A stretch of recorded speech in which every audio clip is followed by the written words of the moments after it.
So, hello, I am Diana Maines. I am a licensed massage therapist. I practice reflexology, astrology, and polarity, and I am the owner of the Sacred Self, which is a holistic healing center in Cornish and now in Norway too. And I'm here today with Mark Van Loan, who is my partner and also practices Reiki, access bars, and has detox services available. And today we're talking with Graham Connolly, who has been with us from August, I think, of 2020, practicing at the Sacred Self in Cornish, and he is now in Norway too.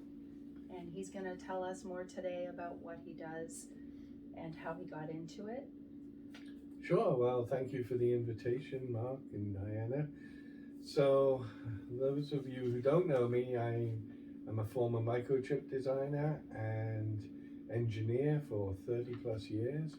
However, the intuitive side of me and my mission right now is to bridge the analytical and the intuitive side to show people that you can, quote, live in both realms, and that they have benefits for your everyday life and your career and your whatever that career may be. And I got into the mediumship as a result of a car accident in 1973.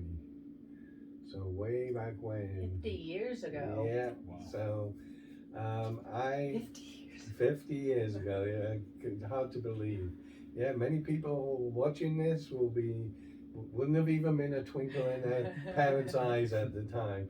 However, what happened was that I had visited the United States to see my sisters and decided I wanted to come and live and work here in the United States.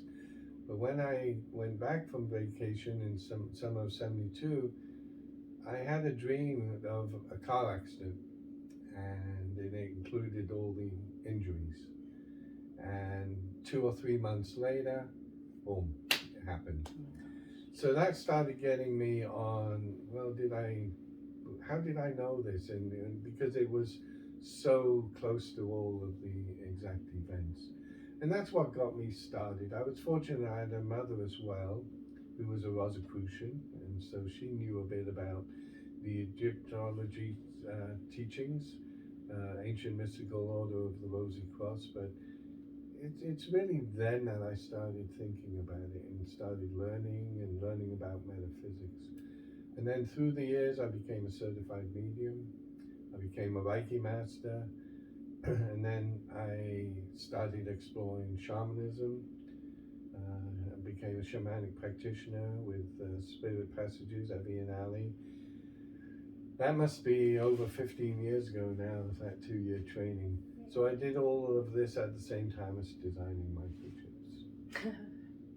Talk about left and right brain. Exactly, and I would just intuitively know the microchip was broke, and it would actually make my bosses freak out a little, I guess, because they're like, how does he know that was going to be broke? So I now use that, but now I predominantly assist people in their well-being, and particularly in talking with deceased loved ones or deceased pets. Which is important. I think you talked about a couple of things. I think it was really fortunate that your mom was supportive of what you were going through. Right. Because can you imagine if she didn't have a clue what you were, it might have just gotten squashed at that point, and you might not have been introduced so long ago. Correct, because in reality, although she was educating me about that in 72, 73 time frame, it wasn't until after I graduated that I started to have the real desire to go and learn about mediumship.